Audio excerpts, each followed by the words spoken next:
لەگەڵ هەڵوادێ و نزیکبوونەوە لە 11مین ساڵیادی شەڕی خوێناوی سووریا، ڕژێمەکەی بەشار ئەسەد هەتا ئێستاش هیچ ئاماژەیەکی نیشان نەداوە کە بگوترێ هەنگاوێک دەنێ بە ئاڕاستەی خواستەکانی خەڵکدا، بەڵکو بە پێچەوانەوە درێژەی داوە بە پێشێلکاریەکان. ئێمە هەمان ڕێنمایەکانی ساڵی 2016 دووبارە دەکەینەوە کە تا ئێستا هیچ بەرەو پێشچوونێکمان تیایدا نەبینیوە. دەبێت دەست بەجێ تۆند و تیژی بەرامبەر خەڵکی سیڤیل ڕابگیرێت، بە خواستێکی باشەوە دەست بکرێت بە دانوستاندن بۆ چارەسەرێکی سیاسیانی قەیرانی سووریا. دەبێت زەمینەیەکی بێتەگەرە بەرەخسیێنرێت بۆ گەیاندنی کۆمەکە مرۆیەکان بەو ناوچانەشەوە کە گەمارۆدراون.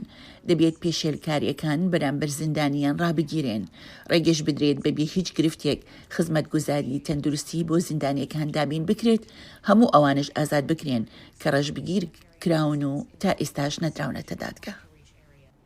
لەم نزیکەی 11 ساڵەی ڕابردوودا دەسەڵاتدارانی سووریایی وڵاتەکەیان کردوتە بنکەیەک بۆ پێشێلکاریە جۆرا و جۆرەکانی مافەکانی مرۆڤ، وەک واشنگتن دەڵێ ئەو ڕەفتارانەی ڕژێمی سووریا بێبەهاکردنی ئەو هەوڵانەیە کە بۆ چارەسەری سیاسی دەدرێن.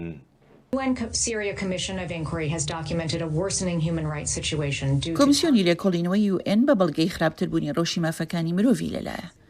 ئەلبەت ئەمەش بەهۆی کوشتنی بە مەبەست و ڕەشبگیری و بێسەروشێنکردنی ناچاری و گەمارۆدان وەک تاکتی کە دەشێت بگاتە ئاستی سزادانی بە کۆمەڵ، هەروەهاش بەهۆی بەبارمتەگرتن و ئەشکەنجەدانەوە ئەم ڕەوشە هاتۆتە ئاراوە. حکوومەتی سووریا بەردەوام پێشێلکاریەکی ئاشکرا دەکات کە وەک گاڵتەکردنە بە هەوڵە نێونەتەوەیەکان بۆ چارەسەرێکی سیاسیانی ئەم قەیرانە. داوا دەکەین ئەو پێشێلکاری و دەستدرێژیانەی ڕژێمەکەی ئەسەد دەیان کات دەست بەجێ ڕابگیرێن. هەرتەنها ئەمریکا ئەم جۆرە ڕوانینانەی نییە لەسەر سووریا، بەڵکو دەکرێت بگوترێ زۆرینەی کۆمەڵگەی نێونەتەوەیی بە گومان و پڕ لە نیگەرانیەکی زۆری شەوە لە ڕەفتارەکانی دەسەڵاتدارانی سووریا دەڕوانن. بەکارهێنانی سیاسەتی بەرسیکردن و گەمارۆدانی ناوچەکانی ئۆپۆزیسیۆن لیێن جێمەخابنە. ژنان و کەچان بە دەستی ڕژیمی سووریاوە دووچاری مێنەتی هاتوونەتەوە. سێ ڕێنەوەمان هەیە. یەکەمیان دەبێت ڕژیمی سووریا دەست لە کاری بێسەر و شوێنکردنی ناچاری و گرتنی بە کۆمەڵ و دەستگیرکردن و ئەشکەنجەدان هەڵگرێت و دەشبێت دڵنیایی بدات بۆ لێکۆڵینەوەکردن لەسەر هەموو ئەو قسە و باسانەی هەن. پێشێلکاریەکان لە سووریادا و بە تایبەتیش لەم نزیکەی 11 ساڵەی ڕابردوودا گەیشتووەتە ئەو ئاستەی منداڵانیش بگرێتەوە و بێجگەل لەو ئاستەنگانی ڕژێمی سووریا دەیان خاتە بەردەم کاری مرۆیی ڕێکخراوەکانەوە. خاڵی دومیش ئەوەیە دەبێت ڕژیمی سووریا کۆتایی بهێنێت بە هێڕەشکردن سەر خەڵکی سڤیل و کارئاسانیش بکات بۆ دەستڕاگەیشتنی ڕێکخراوە مرۆییەکان و ڕێکخراوە سەربەخۆیەکان کە چاودێری مافەکانی مرۆڤ دەکەن.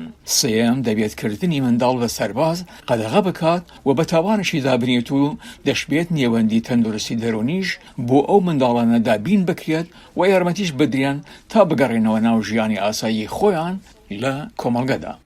لەم قەیرانە 11 ساڵەیی سووریادا بەرژەوەندیەکانی وڵاتانی ناوچەکە و جیهانیش بە یەکیاندا داوە، بەڵام بۆ زۆرێک لە کاراکتەرەکانی ڕەوشی سووریا و هاوڵاتیانی سووریاییش بوونی ئەمریکا لەو وڵاتەدا دڵنیاییەکی گەورە و گرانە بۆ ئایندەی وڵاتەکەیان. ئەم دبنێکی ینی بێ ئەمریکا نەمکە چارەسەری سیاسی چێبێ لە سووری ئەگەر بۆ چارەسەریە سیاسی چێبێ گەرەک ئەمریکی بمینن و گەرەک دەبێت مەسەلەی ڕۆل بلیزن.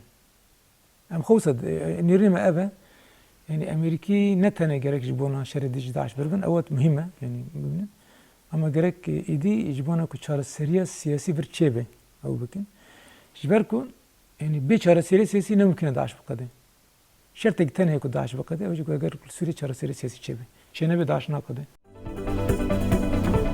پلاتفۆرمەکانی دەنگی ئەمریکا لەسەر ئینتەرنێت بۆ ئاگاداربوون لە نوێترین هەواڵ و زانیاریەکانی ڕۆژ سەردانی ماڵپەڕی دەنگی ئەمریکا بکە. هەواڵەکانی سیاسی، ئابووری، هونەری وەرزشی لای ئێمە ببیستە و ببینە. لە ئەپەکانیشەوە هەواڵەکان لە هەموو شوێنێکدا بەردەستن. دەنگی ئەمریکا، خێرایی، متمانە، ڕازگۆیی. هەر چۆنێک بێ بۆ حکوومەتەکەی بەشار ئەسەد بوونی ئەمریکا و هاوپەیمانەکانی ئەمریکاش لە سووریادا وەک سەرچاوەی ئاڵۆزیەکانی ئەو وڵاتە لی دەڕوادرێ. خۆشهاتنەوە بۆ چاوی واشنگتن. سووریا و ڕاهەندەکانی قەیرانی ئەو وڵاتە تەوەری ئەم هەفتەیەمانە و لە ڕێی سکایپەوە میوانداری جەمال سعید نووسەر و لێکۆڵەری کۆمەڵایەتی و سیاسی دەکەین. کاک جەمال سوپاست دەکەم بۆ ئامادەبوونت پاش 11 ساڵ لە قەیرانی سووریا.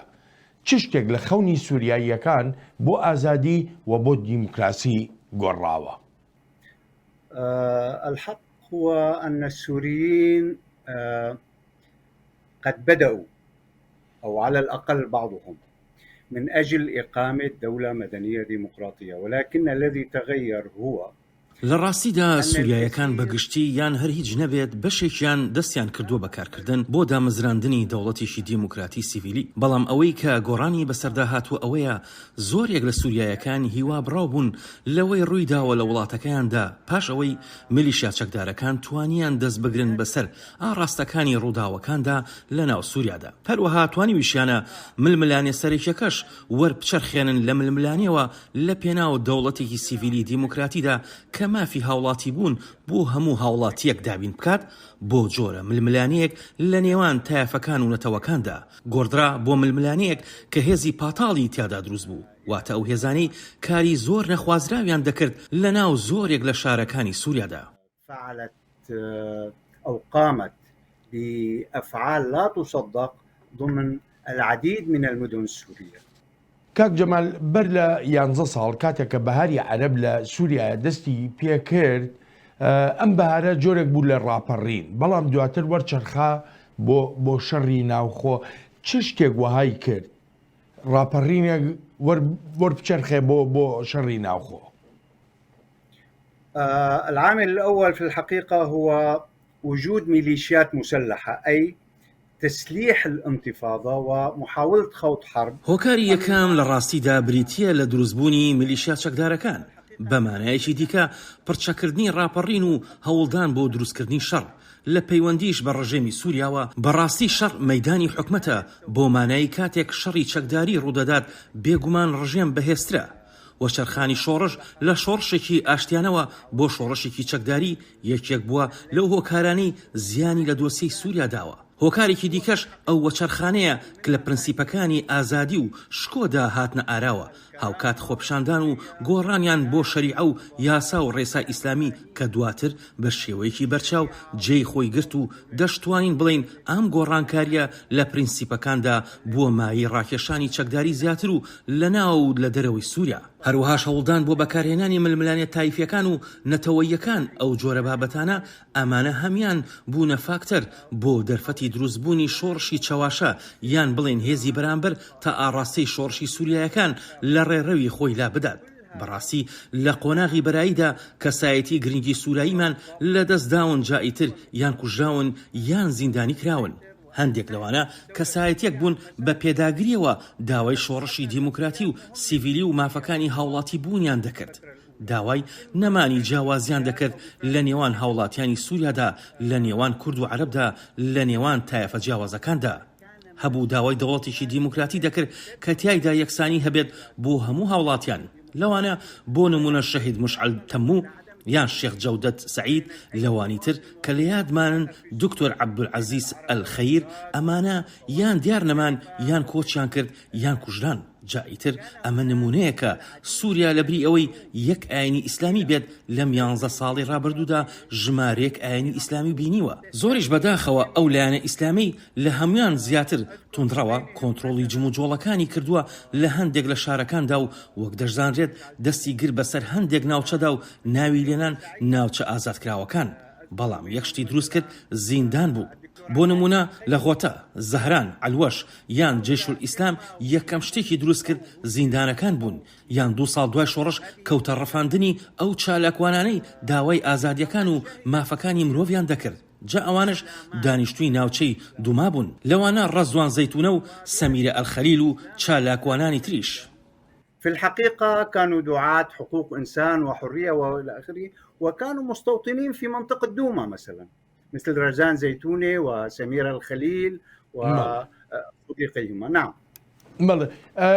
لێرەدا ڕژێمی سووریا ڕژێمەکەی بەشار الئەسەد چەندێک سوودمەند بوو لەم جۆرە ڕفتارانی کە هەندێک لایەنی ئۆپۆزیسیۆن دەیان کرد.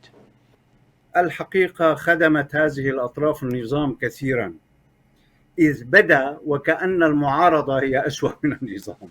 لە ڕاستیدا ئەو لایەنانە خزمەتێکی زۆری ڕژێمی سووریان کردووە بە ئەندازەیەک کە بگوترێت ئەو لایەنانەی ئۆپۆزیسیۆن لە ڕژێم خراپترن. بەڕاستی سووریا پێویستێکی زۆری هەیە بۆ گۆڕان بە ئاڕاستەی دامەزراندنی دەوڵەتێکی دیموکراتی سیڤیل کە پەرلەمان باڵا دەست بێت و ڕێز لە دەستور و یاسەکان بگیرێت. بەشار ئەلئەسەد وەک دیکتاتۆرێک سوودێکی هەجگار گەورەی بینیوە لە هەبوونی ڕێکخراوەکانی وەک داعش و بەرەی نوسرە و جەیش الئیسلام و ئەوانی دیکەش، چونکە ئەمانە خزمەتێکی گەورەیان بە ڕژێم کردووە.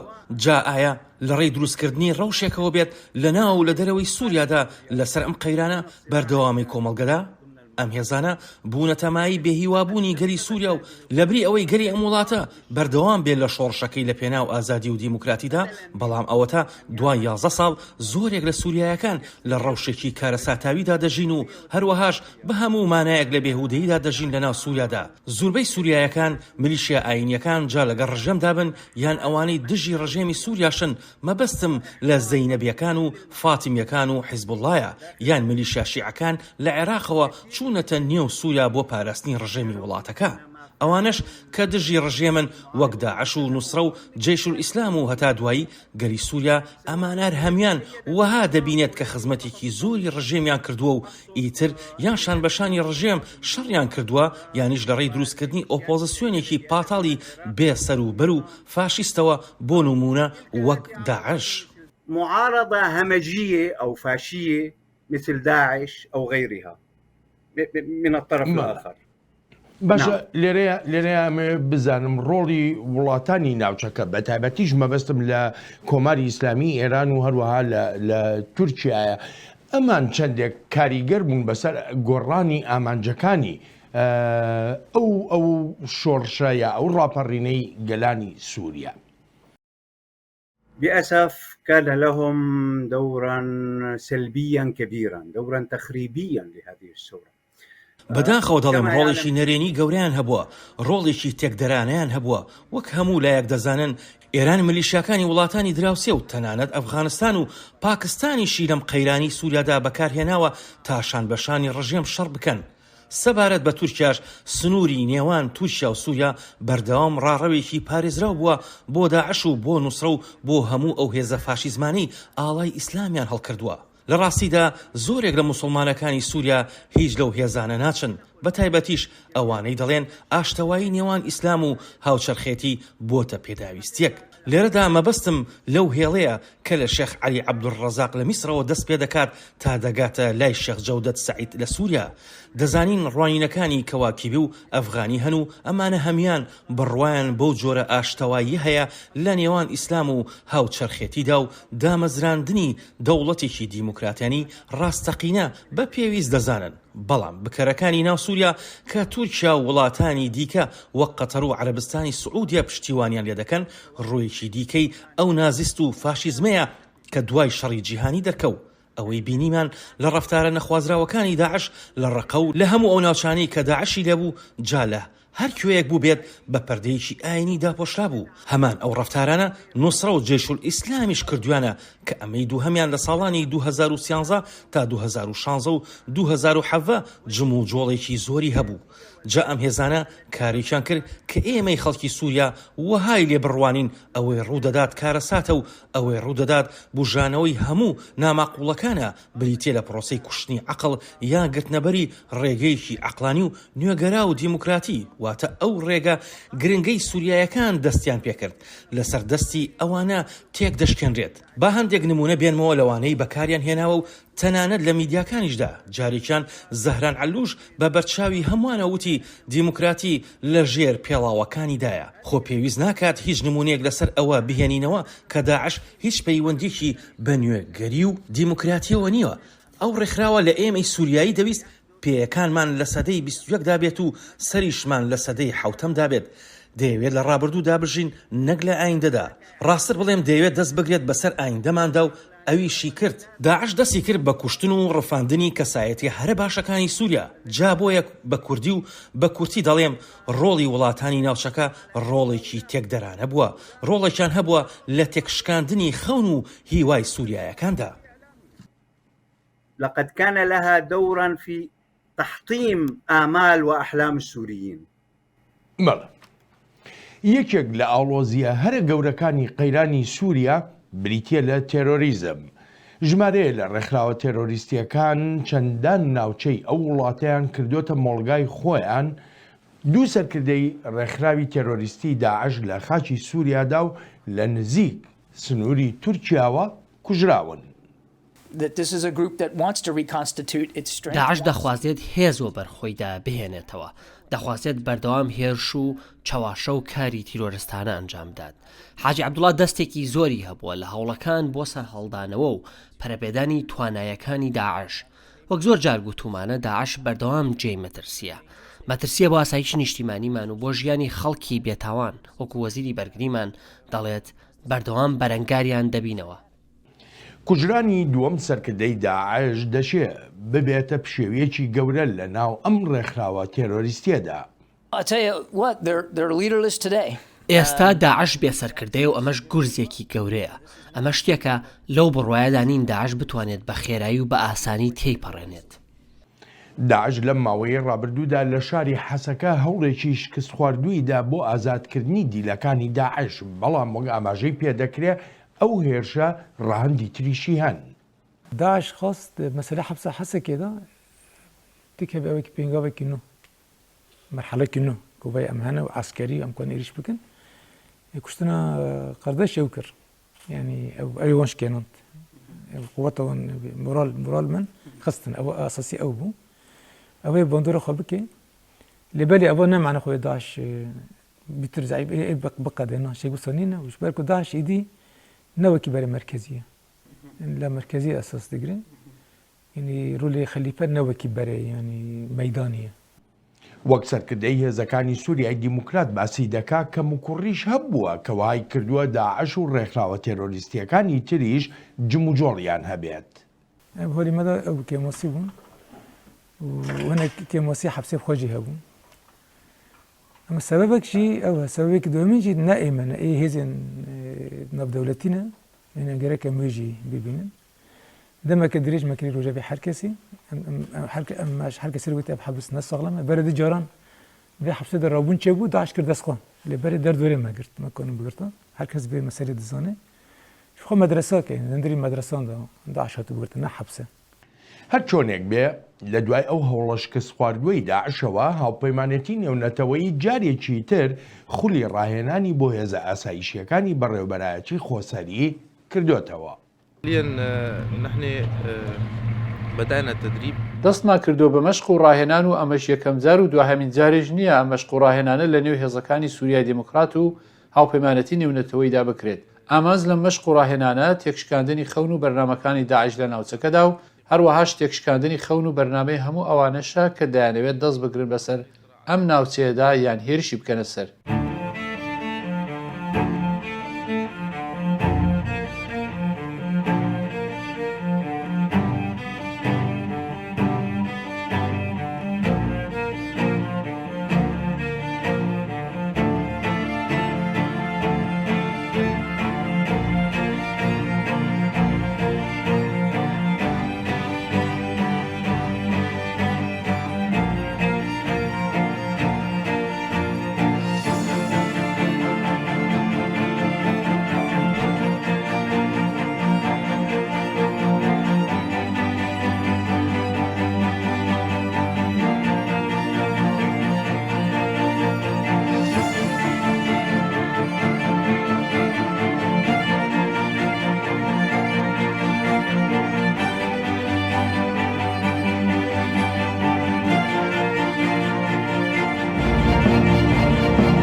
کاک جەمال لە بەشی یەکەمی بەرنامەکەدا جەختت لەوە کردەوە کە ئەو ڕێکخراوە تێرۆریستیانەی لە سووریادان لە ئێستادا ینی بەشێکی گەورەی گرفتەکەن، بەڵام پێت وایە ئەو ڕێکخراوە تێرۆریستیانە کاریگەریان هەبێ بەسەر گۆڕانکاری لە ئامانجەکان لە مەبەستەکان لە خواستی گەلانی سووریادا؟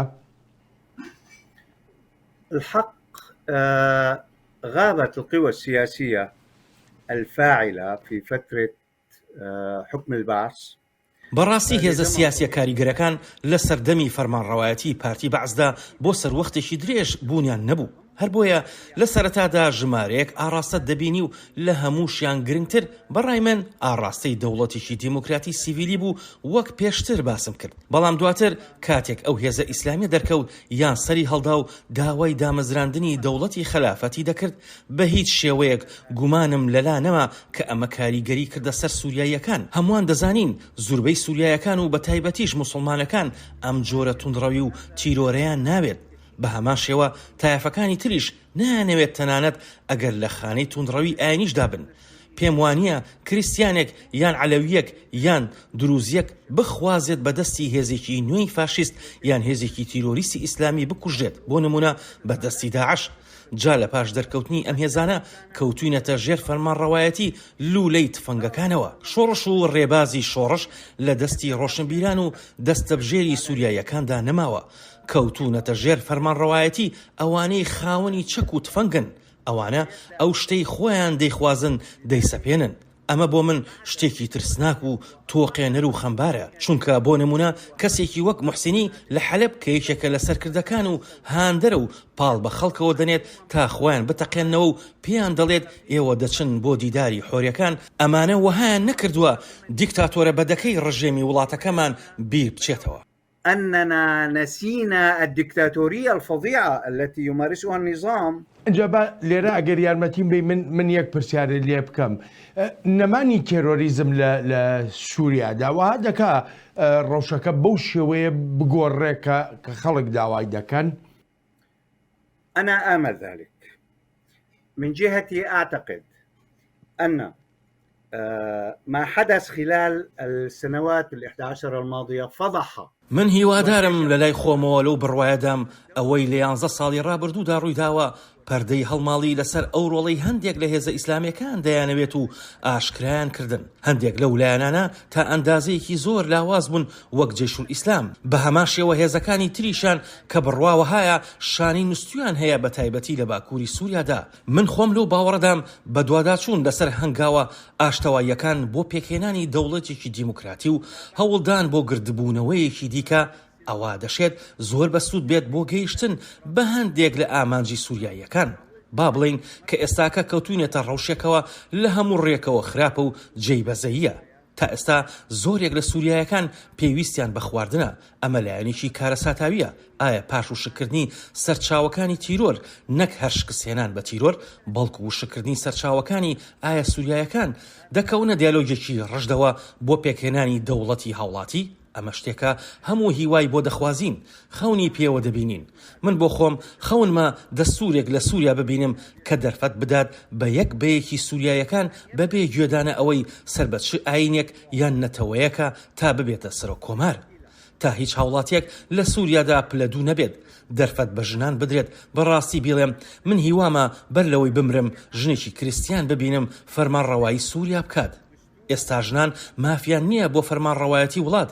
ئێمە هیوادارین ڕێزە دەستور بگیرێت. ئێمە لە ڕەوشێکدا دەژیاین ڕژێم خۆی پێشێری دەستوری دەکرد و دەستی بەسەر هەموو شتێکدا گرتبوو. ڕژێم خۆی پێی دەنا بە دەستوردا. هو الذي يدوس على الدستور. بەڵێ نەکار هاوپەیمانێتی نێونەتەوەیی بەڵکو زۆرێک لە نێوەندە جیهانیەکانیش جەخت دەکەنەوە لەوەی هەڕەشە و مەترسی ڕێکخراوە نێونەتەوەییەکان بنەبەر نەکراون. لە ئێستادا ئەلقاعیدا هەروە داعش و ڕێکخراوە تەرۆریستەکانی تریش هێشتا هەڕەشە و مەترسی سەرەکین. هاوکاتی هەروادێ و زیاتربوونی هێرشە ترۆرکاریەکانی لەسەر بنەمای ڕق و کینە لە خەڵکی بیانی و ڕەگەز پەرستی و تونڕەوی دەکرێن. لە ناوبردنی ئەو ئایدۆلۆژیای ڕقوچینەی تێرۆریستانی لەسەر دەژین هەر تەنها لە ڕێی بەکارهێنانی لەشکرەوە ناکرێ بەڵکو میتۆدی تریشی پێویستە. It's crucial to build on the momentum following the recent death. گرنگە هەوڵەکان لەسەر ئەو ڕەوشە بنیاد بدرێن کە کوژرانەکەی قڕیشی دروست کردووە. ئێستا کاتێتی چارەسەری ئەو هەموو کێشانە بکرێن کە داعش و ڕێکخراوە تەرۆریستەکانی تر بەکاری دەهێنن بۆ ڕاکێشانی خەڵک. پێویستە کار لەسەر گەڕانەوەی شکۆ متمانە و یەکگرتووی کۆمەڵگە بکرێت. پێویستە دەست بکرێت بە چارەسەرکردنی ڕەوشی خراپی ئوردوکاکانی ئاوارەکان و ئەو شوێنانەی تەرۆریستە دەست بەسەرکراوەکانی لێن لە سووریا و لە عێراقیشدا. ئەم جۆرە هەوڵانەش لە پێناو ڕاگررتنی هەموو جۆرە جموجۆڵێکی ڕێکخراوە تێرۆریستیەکاندایە. لەخەکانی داعش لە دەرەوەی لە سووریا و لە عێراقیشدا لە پەرەسەندندان بەندازەیە کە جێ نیگرانیە و توانیوێتی چەکی باو بڵاو بکاتەوە بە تایبەتیش لەو ناوچانەی کێشە و گرفتن. وەک پسپۆر ئاماژەی پێدەکەن تێرۆریزم هەموو دەرفەتەکان دەقۆزێتەوە تا بتوانێت شوێنێک بۆ خۆی بدۆزێتەوە لە کۆمەڵگەکاندا. Over the past 2 years, the terrorist threat لەم دوو ساڵی ڕابردوودا مەترسیەکانی تیرۆریزم و سەختیەکانی بەهۆی پەتای کۆرۆناوە هاتوونەتە ئاراوە تێکەڵ بوون. داعش و تیرۆریستانی تریش کاریان لەسەر ئەو کەلێنانە کردووە کە بەهۆی دوورکەوتنەوەی کۆمەڵایەتی و پشێوی سیاسی و خراپبوونی ڕەوشی ئابووریەوە دروست بوون. سەرکردەکانی لە ڕیزی پێشەوەی بەرەنگاربوونەوەی داعش و هێزە تێرۆریستیەکانی تردان باز لەو فاکتەرانەش دەکەن کە بوونەتە هۆکاری مانەوەی ڕێکخراوێکی تێرۆریستی وەک داعش.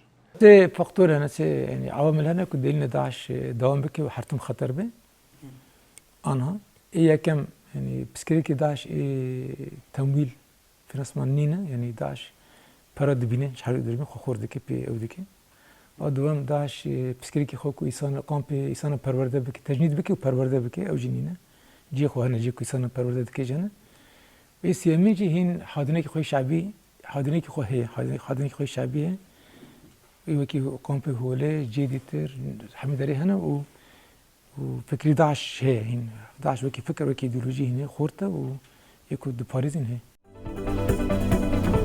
پلاتفۆرمەکانی دەنگی ئەمریکا لەسەر ئینتەرنێت بۆ ئاگاداربوون لە نوێترین هەواڵ و زانیاریەکانی ڕۆژ سەردانی ماڵپەڕی دەنگی ئەمریکا بکە. هەواڵەکانی سیاسی، ئابووری، هونەری وەرزشی لای ئێمە ببیستە و ببینە. لە ئەپەکانیشەوە هەواڵەکان لە هەموو شوێنێکدا بەردەستن. دەنگی ئەمریکا، خێرایی، متمانە، ڕازگۆیی. کاک جەمال یەکێ لە پرسیارەکانی ترم لەسەر دۆسەی تێرۆریزم لە سووریادا ئەوەیە ینی بەڕای جەنابە وڵاتێکی وەکو ڕووسیا، ئێران، تورکیا یا وڵاتەکانی ترکە کە لە ناو سووریادا بوونەتە دیفاکتۆیەک ئەمانە چەندێک کاریگەریان هەیە لەسەر گەشەکردنی تێرۆریزم لە سووریادا. الحقيقة وجود هذه الدول هو أحد أسباب الإرهاب في سوريا، هو أحد دوافع. لە ڕاستیدا بوونی ئەو وڵاتانە لە سووریادا هۆکارن بۆ هەبوونی تیرۆر و یەکێکیشە لە هۆکارە هەندەرەکان بۆ گەنجانی خاوەن بڕوانامە تا دەست بەکاری چەکداری بکەن وەک هەوڵێک کە پێی دەڵێن دەرکردنی بیانیەکان. بوونی ئەو وڵاتانە و دەست بە سەراگرتنیان بەسەر وڵاتەکەدا بێزاری ناڕەزایی زۆر کەسی لێکەوتوەتەوە. ئەو بێدەسەڵاتی خەڵکی هەستی پێدەکات بەهۆی سیاست و کارەکانی ڕژێمی سووریایەوەیە. خەڵکی برد بەرە و دنیای غەیبانی و ئاین و ئەم شتانە تا بتوانن شتێک بکەن. بوونی هێزی داگیرکرد لە هەر وڵاتێکدا بیانوێک دەدات بەوانە تا بڵێن شەڕی دژی داگیرکەران دەکەن. بەڵام کارەساتەکە لە هەندێک باردا ئەوەیە کە هەندێک لە هێزە تیرۆریستیەکانی ناو سووریا پشتیوانی لە هێزە داگیرکەرەکانی سووریا دەکەن. ئەمە ژێکێکە لەو ئاڵۆزیانەی لە وڵاتەکەماندا هەیە. بۆ نمونە هەندێک هێزی تیرۆریست هەن داکۆشی لە بوونی ڕووسیا دەکەن وێرای ناتەباییەکانی نێوان ڕووسەکان و ئێرانیەکان. هەتا ئێستا ڕەخنە یان ناڕەزایی یەکەم بەرگوێ نەکەوتووە نە لە لای حیزبوڵڵا نە هیچ یەکێک لە لایەنە شیعەکان لەسەر بوونی ڕووسیایەکان لە سووریادا. تورکیا بەکرێگیراوی هەیە لە ناو سووریادا. میلیشیاکان و هێزی چەکداران سوپاسگوزاری تورکیان و نزا دەکەن تا خەلافەتێکی عوسمانیان هەبێت یان شتی لەو شێوەیە. هەوڵ دەدەن لەژێر سای ئاڵای تورکیادا بجەنگن. ئەمە ئاڵۆزیە زیاترەکەی ناو سووریایە. بێگومان ئەمەش هاندەرە بۆ ناو نووسکردنی بەکرێگیراوی زیاتر لە پێناو بەدەستهێنانی داهات و پارەدا لە هەندێک لەو هێزانە. يحاولون القتال من أجل التمويل، من أجل استجلاب التمويل من بعض القوى. نعم. باشە چارەسەر چیە لێرەدا؟ چۆن دەتوانرێت ئەم هەموو ئاڵۆزەی کە لە ڕۆژی سووریادا هەیە نەهێڵڕێت و ڕێگە بدرێت خەڵک هەنگاوە سەرەکیەکەی خۆی بنێت. باختصار لا يمكن إيجاد حل فعلي إلا على أيدي بە کورتی ناکرێت چارەسەرێکی ڕاستەقینە بدۆزیتەوە مەگەر تەنها داوای ئەوانە بێت بۆ پێکەنانی دەوڵەتێکی دیموکراتی و سیڤیلی، چونکە هەرگیز سووریایەکی یەکپارچە و بەهێزت نابێت بەبێ هەموو هاوڵاتیانی، بەبێ هەموو تایەفەکان و بەبێ هەموو نەتەوەکان.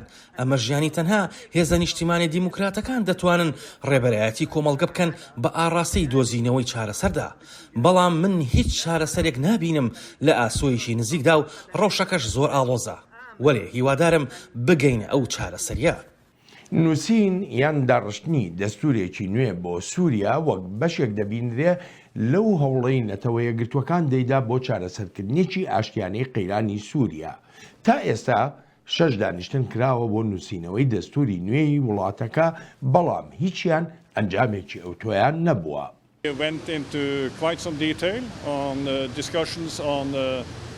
پێداچونەوەمان بە هەندێک وردەکاری و توێژەکاندا کردووە لەسەر بەرەوپێشچوونەکانی کۆمیتەی نووسینی دەستور. دەبێت ئەوەش بڵێم دوای ئەم توێژانە زیاتر گەشتبینم بەوەی گەڕی حوتەمی کۆبوونەوەی کۆمیتەی دەستور بکرێت و هیواداریشم ئەو کۆبوونەوەیە لە مانگی سێدا بکرێت. هەوڵەکان زۆرن بۆ چارەسەری ئاشتیانە و سیاسیانەی قەیرانی سووریا. هەندێک پێیان وایە ئەم چارەسەریە لە کۆبوونەوەکانی ئەستانەوە دێنە ئاراوە لە کاتێکدا بەشێکی بەرچاوی کۆمەڵگەی نێونەتەوەیی لەو بڕواایەدان چارەسەرکردنەکە لە هەوڵەکانی نەتەوە یەکگرتوەکاندایە.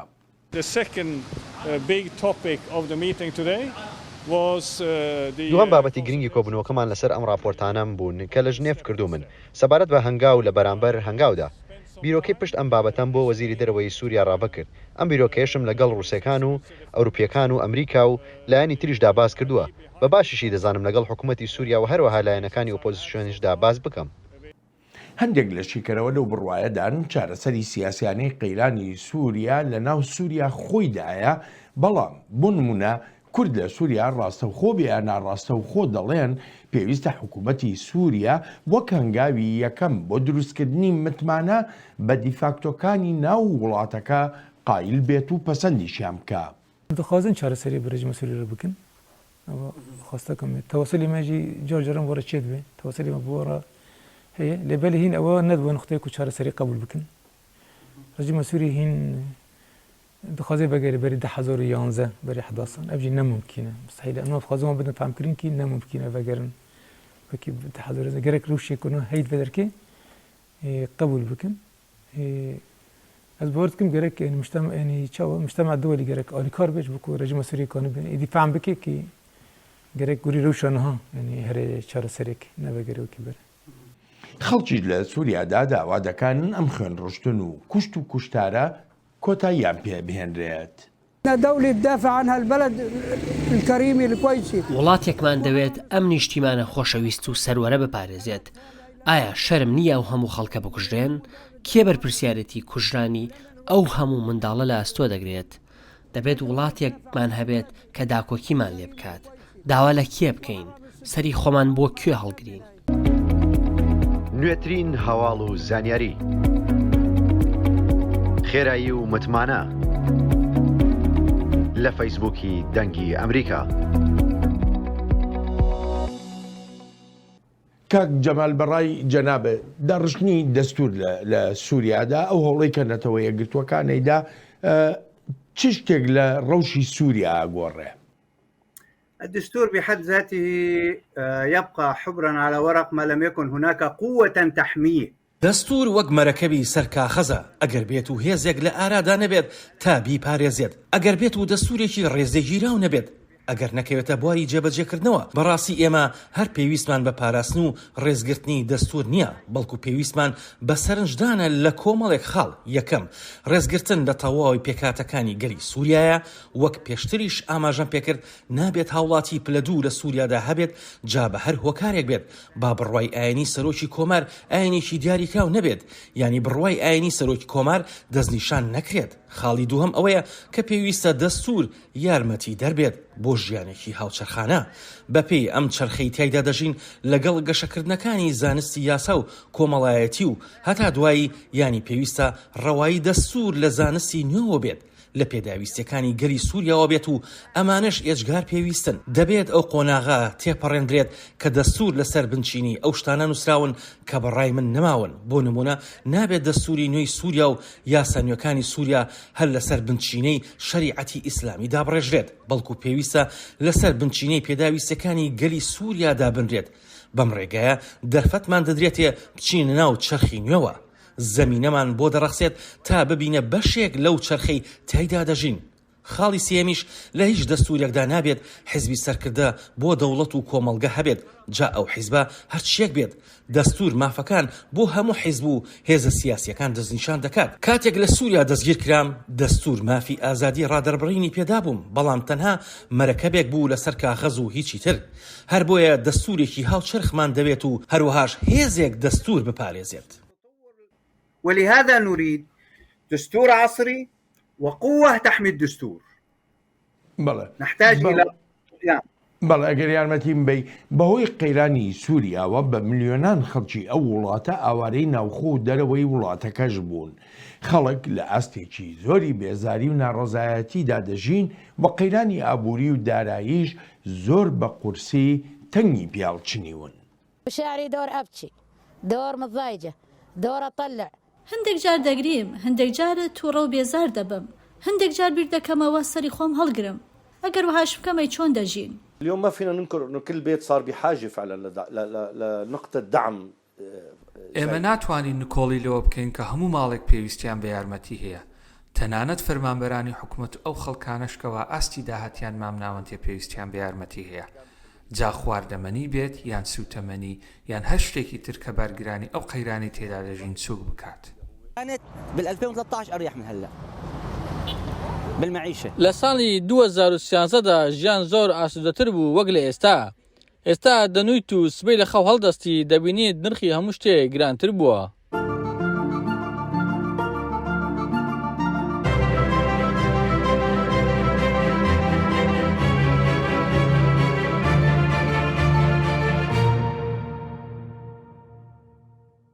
کاک جەمال بەرەو کۆتایی بەرنامەکەمان دەڕوێنیی لە پرسیارەکانی ترم ئەوەیە، ینی باسمان لە دەستور کرد، باسمان لە تێرۆریزم کرد، باسمان لە ڕەوشی گشتی سووریا کرد، بەڵام لە هەموو بارەکاندا چارەسەریەکی ئاشتیانە داوا دەکرێت بۆ قەیرانی 11 ساڵەی سووریا. ئەو چارەسەری ئاشتیانە بەشار ئەسەد دەبێتە بەشێک لێی یا دەبێتە تەگەرە هەرە گەورەکە لە بەردەمیدا؟ الحقيقة بشار الأسد أو النظام السوري أعاق ويعيق أي حل. لە ڕاستیدا بەشار ئەسەد و ڕژێمی سووریاش تەگەرە بوون و تەگەرەش دەبن لە بەردەم هەر چارەسەریەک بۆ قەیرانی سووریا بە چارەسەری ئاشتیانەشەوە. پێم وانیە ڕژێمی سووریا ئەو جۆرە چارەسەریە پەسەند بکات کە دادگایی کردن یان چوونە دەرەوە یان دەسەڵات دێسەندنەوەی بەشار ئەسەدی تیادا بێت. تەنانەت بەو شێوە دەسەڵاتەشەوە کە ئێستا هەیەی نانەخێر. من وەک تەگەرە دەیبینم نەک بەشێک لە چارەسەر. أراه جزءا من الحل في الحقيقة. بەڵێ من سپاست دەکەم بۆ بەشداری لە بەرنامەی ئەم هەفتەیەی چاوی واشنگتن، زۆر سپاست دەکەم. شكرا جزيلا أخي بولين، شكرا جزيلا. ئەلبەتە ئازیزانم سپاسی بێپایانم بۆ ئێوەی خۆشەویستە کە تا ئێستا لەگەڵماندا بوون تا هەفتەی ئایندە بەرنامەیەکی نوێی چاوی واشنگتن ڕێز و خۆشەویستی ستافی بەرنامە هەروەهی خۆشم بەڵێن ساڵح پەسەند بفەرمونون هەر لە خۆشیە جێتان بێڵین.